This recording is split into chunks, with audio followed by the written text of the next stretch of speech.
Welcome back. Dr. Peter Glidden here, your friendly neighborhood naturopath, your steadfast advocate for health, and I mean it. Talking to you today, as I do Monday through Friday from 3 to 5 Central Time, about holistic health freedom. Holistic health freedom.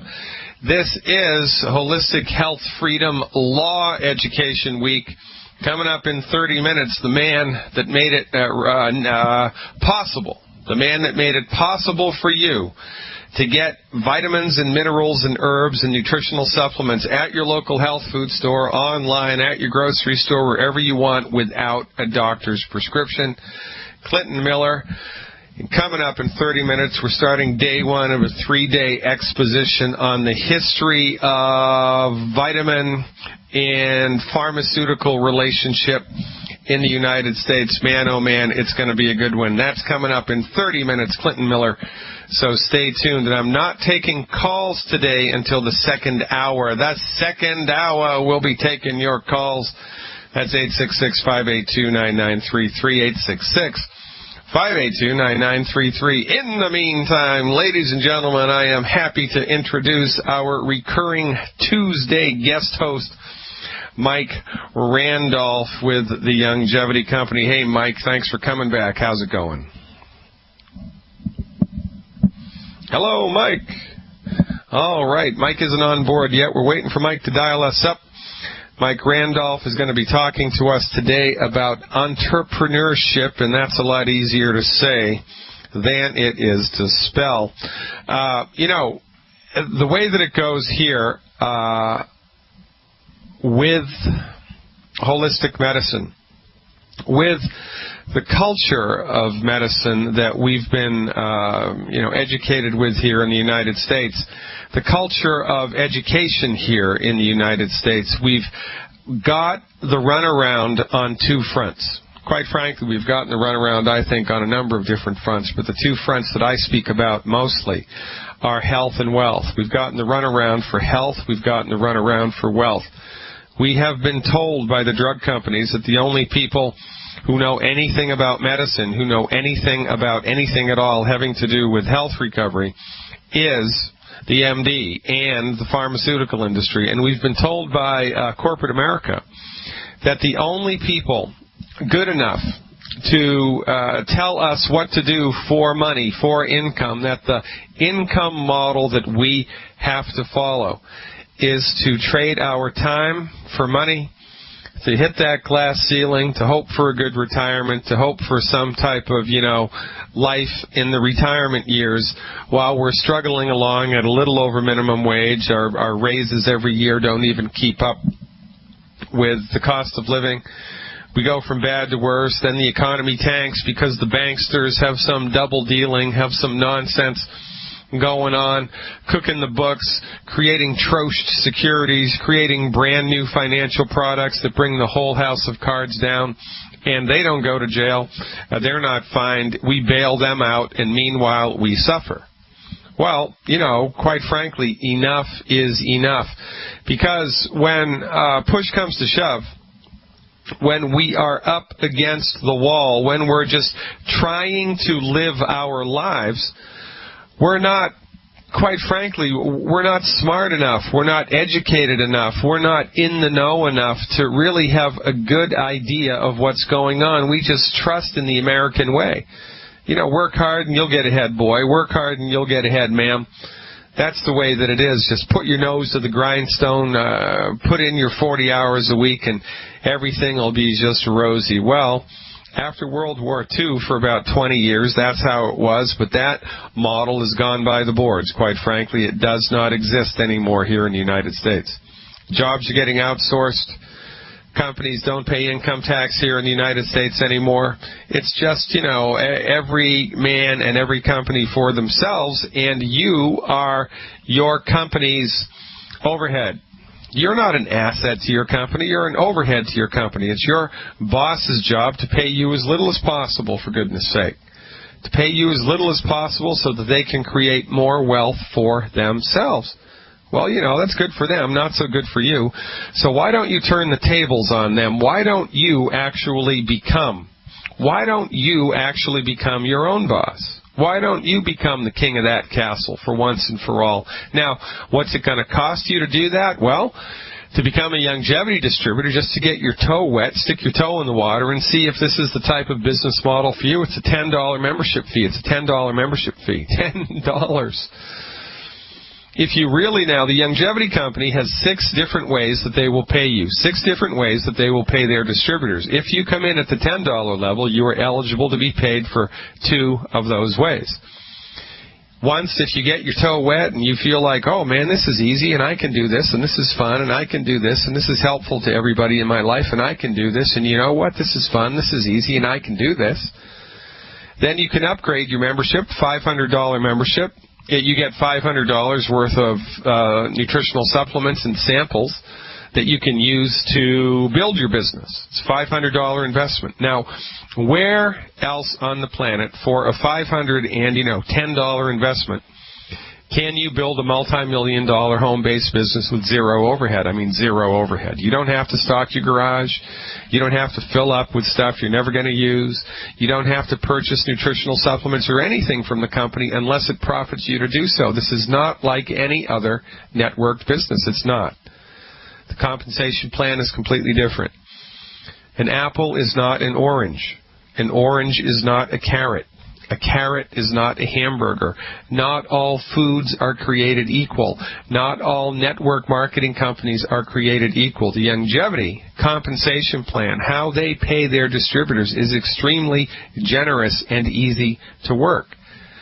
Why is it extremely generous and easy to work? Because longevity was founded by Dr. Wallach with one intention, one purpose: to change the way that medicine is practiced in the United States, quite frankly around the world, in any country that will have us, by showing people home-based, science-based, clinically verified home remedies, things that you can do at home to support and promote the ability of your body to fix itself. This is boilerplate, foundation, science-based, clinically verified, new-fashioned medical nutrition. And man, it's awesome.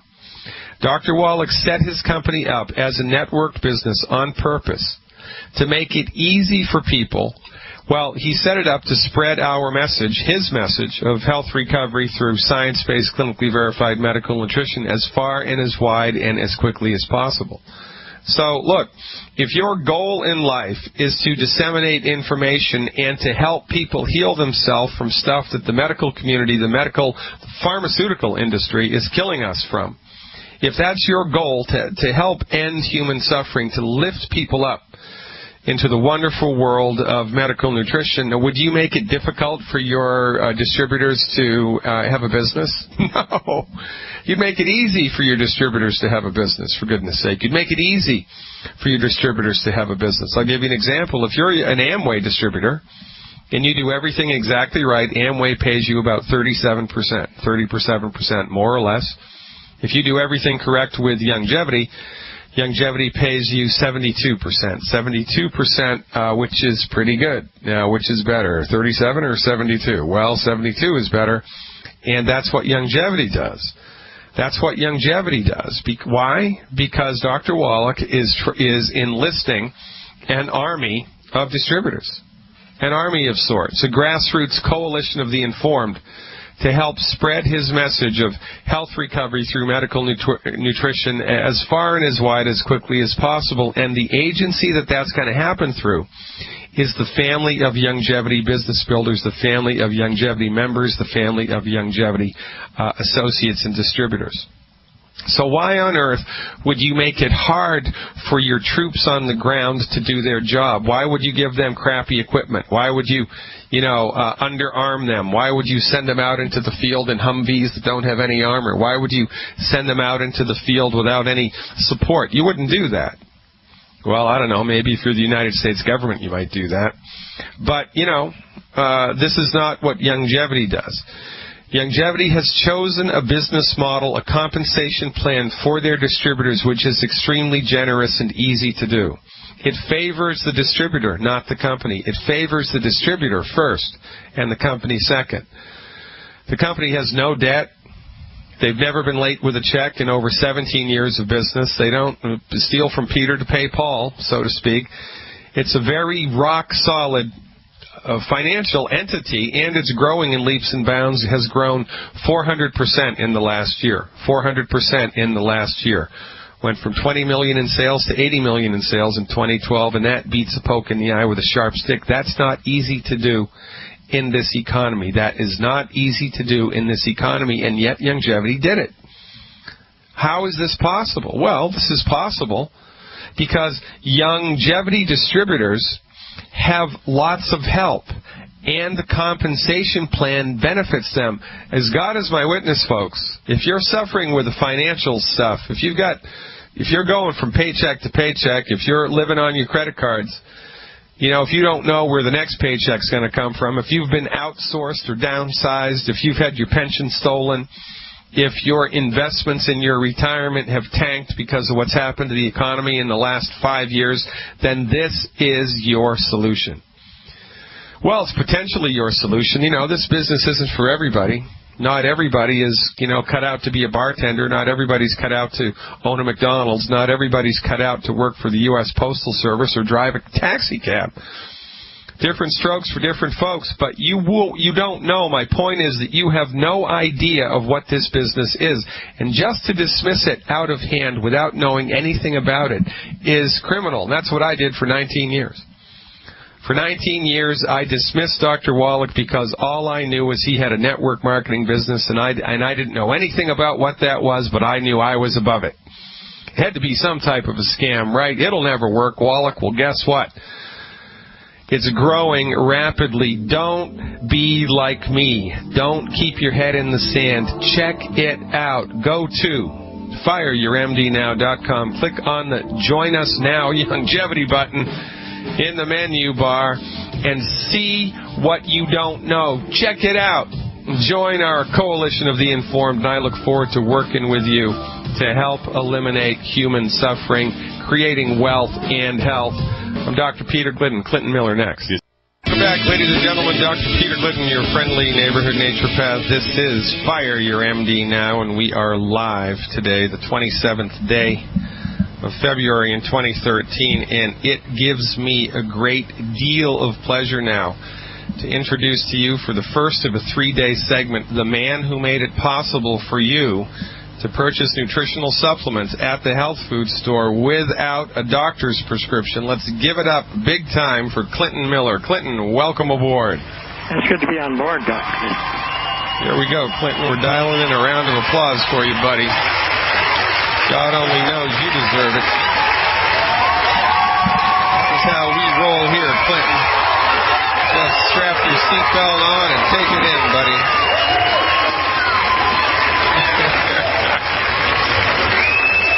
Now, Clinton, we're going to talk for the next 3 days about your relationship with the Food and Drug Administration and, the laws and the stuff that you've done legally. And, because we're holistically oriented here, we always like to trace things back to the root. So before we get into the Dietary Supplement Health Education Act, DSHEA, which is really the meat and potatoes here, let's talk about what came immediately before that, the Proxmire Act, and quite frankly, let's talk about what it was that got you interested in fighting for this cause in the first place. What was it that kind of got your goat and made you want to do all this stuff? Well, okay, let's start with that one. I was a pilot in the Second World War, B-17s. And when I returned to my home state, I started a little health bakery. And I had a product that we would grind out of stone ground whole wheat, which I know is under attack now under the grains. But at the time, we were fighting hard to keep white flour off the market and whole wheat on. Yeah. And I had a wonderful bakery, and I had some good bread. And the ones that I found that were selling more of it than the supermarkets were little health food stores. Well, I lived in Salt Lake, and I drove up to Ogden, which is about 40 miles north, to a little health food store that I had up there that was selling a few loaves a week.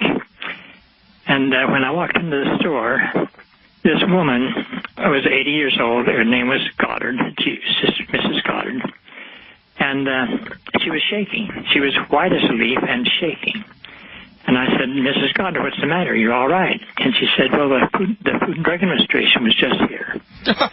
What year was this, Clint? Now, this would have been in the 50s. Wow. In the 1950s. Okay, good. And at that time, I said, no, you have to remember my background. My background, I had just come back from World War II. To me, the government could do no wrong. To me, the American government had never done any wrong. And I was like little Abner when you'd mention the government. I'd just salute and say, hey, the government's here.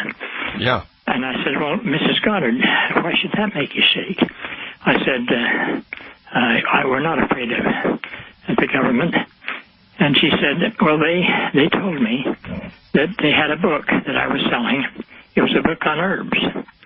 And it was a little pamphlet that told what herbs you could take to improve your health. And I said, well, so that they didn't like the book. Is that it is protected by the First Amendment? And she said, well, evidently not, because they told me that if I would destroy that book, they wouldn't take any action against me. And this is an 80-year-old woman. Wow. And so I said, no, wait a minute. They told you that you had to destroy the book. They wouldn't destroy it themselves. She said, oh, no, they just told me if I would destroy it. So she said, I just got the books. She just had a few in the store. And she had taken, and she said, how do you want me to destroy them? He said, well, you can burn them. And so they were burning. As I walked in the front door, they were burning in the yard behind in one of these 55-gallon drums. Wow, unbelievable. Well, at that time, I was white, and I was shaking. Yeah. And you asked what it was that turned me, if there was a single incident that turned me from a really calm, get-along guy to a person that was very white-hot. That was the incident, because I figured if my government was now burning books from health food stores, little ladies of 80 years old, and I didn't know what the book was, but it was simply a book on herbs, and we've got books that are much, much stronger than that now on the markets, thanks to our victories. But that is the thing. That was my turning point. I tell you what, Clinton, that would have turned me around, too. You just come back from the Second World War. You're fighting the guy in Europe, Hitler, who is burning books. You come back, and now the Food and Drug Administration is making a health food store owner burn a book on herbs. You've got to be kidding me. Ladies and gentlemen, more of this to come. Don't even think about touching that dial. Welcome back, ladies and gentlemen. Dr. Peter Glidden here, your friendly neighborhood naturopathic physician. Welcome to another live edition of Fire Your MD Now. And you know, I'm as serious as a heart attack when I say that, and I named this show Fire Your MD Now on purpose. Well, guess what? We have with us one of the leading health freedom heroes in the United States. Look, if you're Irish, I know you have a picture of John F. Kennedy in your house somewhere. There's probably a picture of George Washington or Ben Franklin up there. If you're patriotic, well, as God is my witness, if you like vitamins, you should have a picture of Clinton Miller there somewhere, because without him, this whole house of cards would have fallen down. Now, Clint, just for the listening audience here, how old are you, Clint? I'll be 91, 14th of next month. 91, the 14th of next month. Unbelievable, Clinton, still going strong. All right, now listen, so it's after World War II. You've just fought the Germans in Russia and in Europe, and now you're back in the States, and the FDA's burning books, and this gets you white hot. So what'd you do next? And this all leads up, I think, to the Proxmire bill. Is that correct? That's right. Now let's do some. We're going to have to do some fast forwarding because of time editing. But I think that the first step I took was I drove home, told my wife, because we had a pretty good-sized family. I said, I'm building on the sands here. We were a family of entrepreneurs, and I had a good business. And I had it made, as they would say it, because I had good employees and was showing black ink. And I said, we're building on the sands, because if the government can come in and do what I saw today, there'll be nothing for us to turn over to our children. Right. And so she says, well, what do you suggest? And I said, well, I've heard there's a group called the National Health Federation that's just been formed, and I would like to see if I could go back to Washington and represent them. And she was supportive. So I went down, got acquainted with the leaders of the National Health Federation, and they had a lobbyist in Washington. It was nothing but doomsday. He was telling how far down the drain we were, because if you think things are bad now, they were terrible then. Yeah. And so I made application. I was hired to go back as their lobbyist, as the health freedom lobbyist of the National Health Federation in Washington, D.C. And I turned the family over, or the business over to my family, and went back to Washington, D.C. in 1959. Now, the next thing that happened was quite interesting, because I think there's a time in history when all the planets line up, and if we're in the right place at the right time and take advantage of it, we can change history. Now, what happened was that I was into a health food store in Washington, D.C. It was called the Walter Camp's Health Food Store. And he said, "Have you seen the Federal Register today?" And I said, "No." And now, for people on your listening audience that don't know what the Federal Register is, this is a publication that is printed every day by the federal government of new proposed regulations. Now, these regulations become law, but they have a little period of time for people to write in opposition and to oppose them in the courts. And so I said, "No, I've not seen it." And it's usually about the size of a small telephone book. And so I opened it up, and I thought, my goodness gracious, because I just recently, my only acquaintance up until that time with health food stores is that they were good customers of my health reds. Yeah. And this was a proposal to destroy the health food industry. Unbelievable. Now, it didn't say it in those bold words, but it was very clear to a man of my street smarts. Very, very limited intellect, that this was a plan to destroy the industry. Yeah. Now, their plan was, they recognized that in 1960, the health food industry had made a tremendous growth between 1906, when the Food and Drug Administration was passed, and 1960. Adele Davis was writing her books, and she was selling them by the millions. And there was little health food stores that were popping up all over the country. And they were beginning to make people well. They were doing what you're doing. Imagine that. And people were by word of mouth, they were telling about these health food stores. Most of them were mom and pop stores. Well, I was hired to go back, and here I'm looking at the Federal Register that says we're going to put them out of business. Now, the way they planned on doing it was they wanted to limit the potency and combination of vitamins and minerals in food supplements. Right. Because they recognized that was the financial thing that was carrying the health food movement. Now, up until that time, vitamin C, the largest amount of vitamin C that I'd ever seen was 100 milligrams. And I was worried as a parent when I started to give my children 100 milligrams that their ears would fall off. Yeah, right, yeah. but well, you don't know what you don't know, right? Yeah. Well, it was brand new stuff. They had never learned how to concentrate vitamin C. Right. Well, what I found was that they want to limit vitamin C to only 30 milligrams. Man. And anything over that would be, they said, well, what we'll do, I think it was minimum daily requirement 60 milligrams. Yeah. So they said, we'll give you 50% more than that because we're generous. So you can have 90 milligrams as a food supplement. But if it's over that, it has to be sold as a drug. Wow. Because it has the high potency. And, of course, because we knew that that's where you begin to get your therapeutic effects, when you start to get higher vitamin C levels. Well, I contacted the people back in California, because that's where headquarters were, told them that this was the problem, but I didn't have an answer. I was like you were on the program yesterday when you kept saying, what can we do?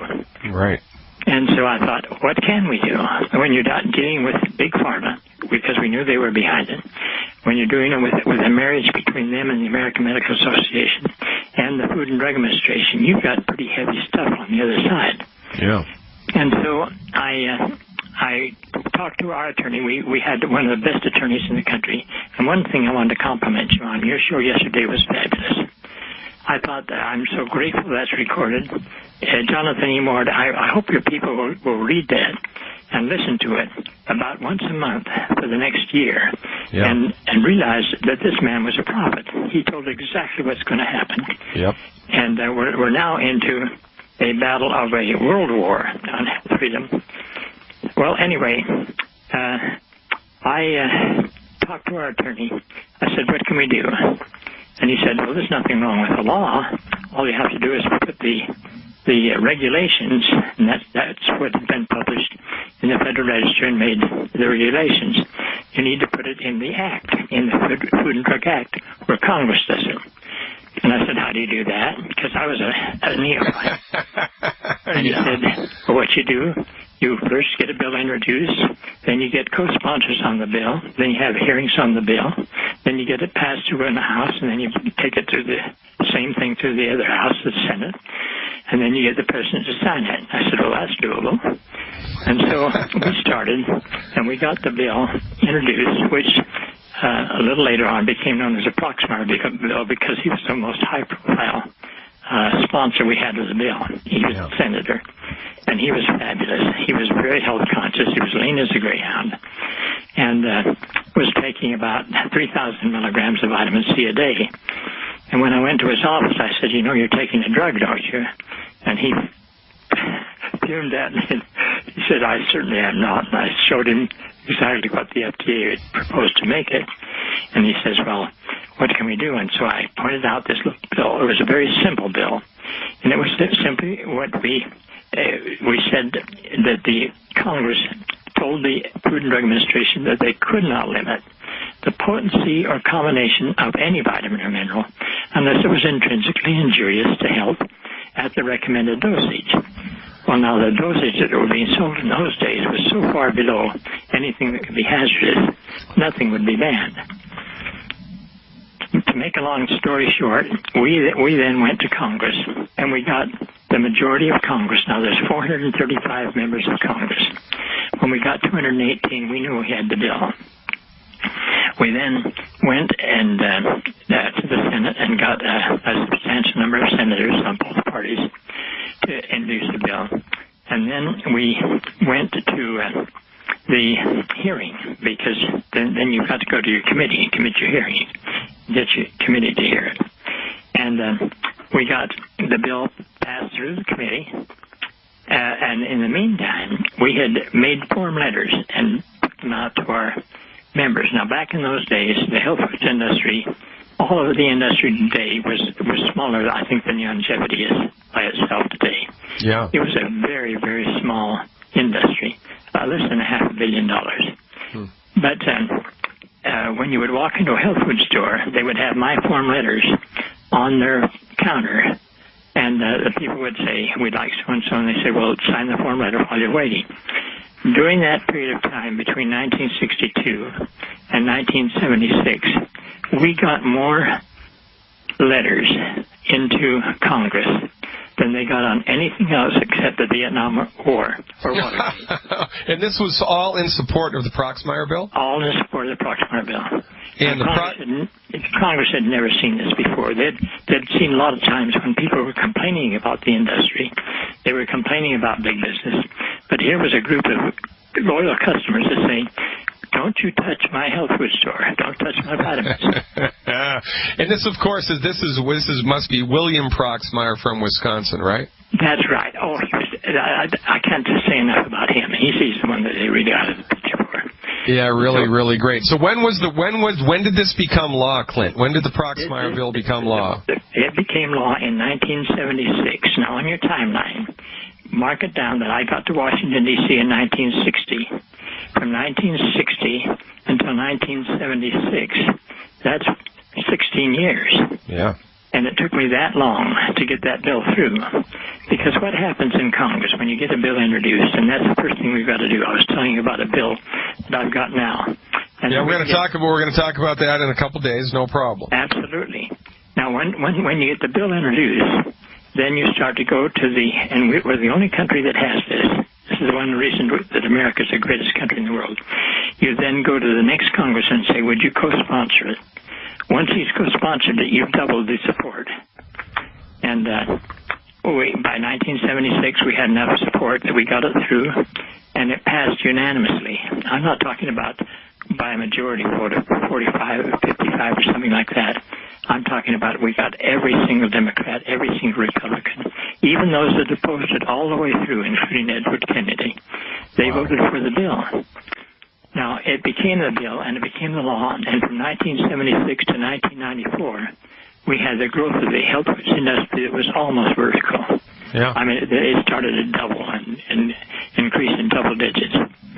Now, so all right, so now hold on. So let's just line it up for the audience. So in a nutshell then, the Proxmire bill allowed health food stores or anybody who wanted to sell vitamin supplements at therapeutic dosages, right, which is what the FDA did not want to happen. Is that correct? Precisely, in a nutshell. Okay, very, very good. It's a big step, giant step, and it took 16 years of, boots on the ground work. Holy smokes, Clint. Listen, we're coming up against a hard break here, buddy. We're going to come back in just about, 2-3 minutes. We're going to finish up today's segment. Ladies and gentlemen, I mean, can you believe this? Can you believe this? 16 years of work to knock Big Pharma down, and we owe it all to this man, Clinton Miller, William Proxmire, and the millions of citizens just like you who signed that bill. Who said one person can't make a difference? Well, they do. As a matter of fact, most of the time that's what it is, and we've got one with us here today. I'm Dr. Peter Glidden with Clinton Miller. Don't even think about touching that dial. You're tuning in to Fire Your MD Now. Ladies and gentlemen, Dr. Peter Glidden here with one of the unsung heroes of holistic health, medical freedom, Clinton Miller. So, Clint, all right, so along this timeline here, so from 1960 to 1976, you're working in Washington for the National Health Federation as a lobbyist, and you got the Proxmire bill. Well, you're the guy that came up with it, and then you got it passed. All right, so now the Proxmire bill is passed. What happens next?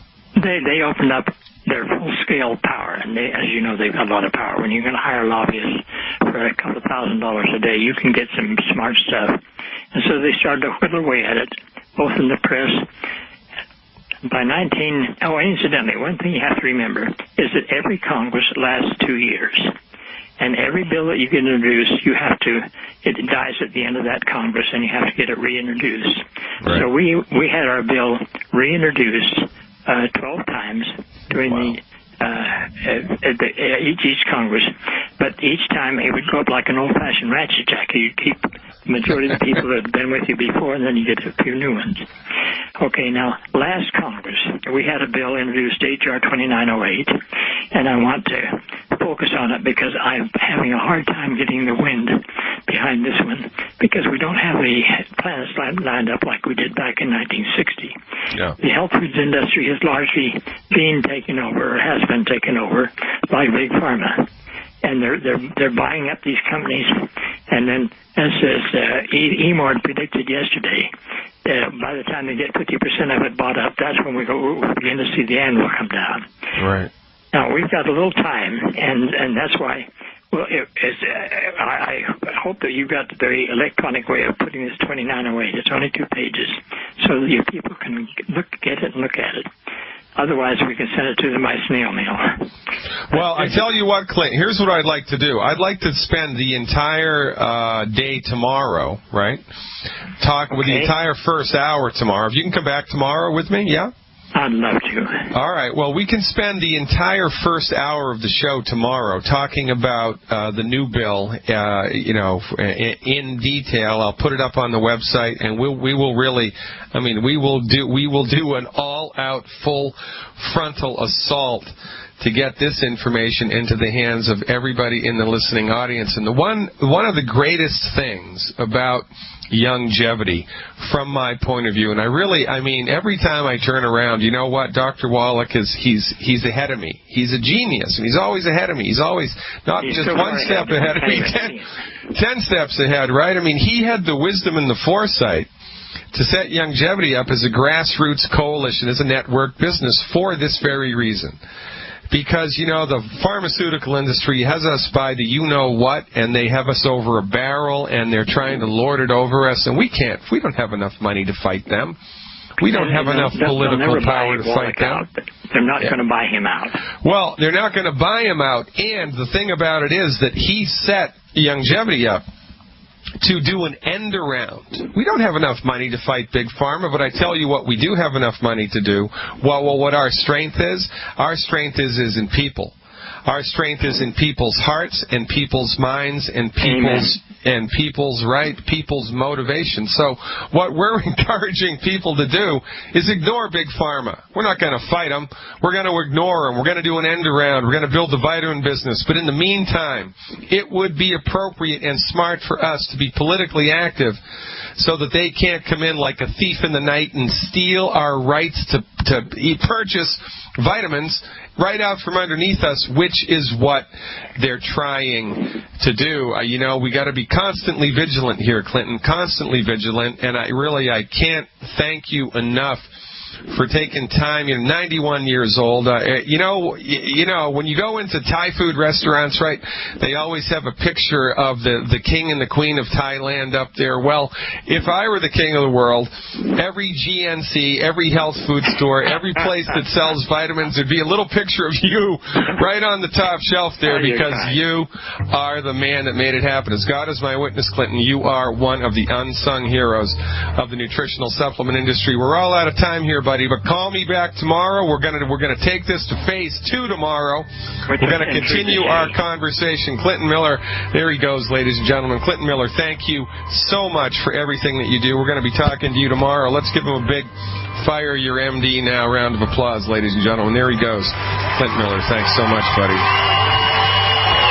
What did I tell you, folks? You don't know what you don't know. You didn't even know who Clinton Miller was. Now you do. Now it's up to you to spread the word. Get everybody in your life. Listen to tomorrow's show. Get everybody in your life.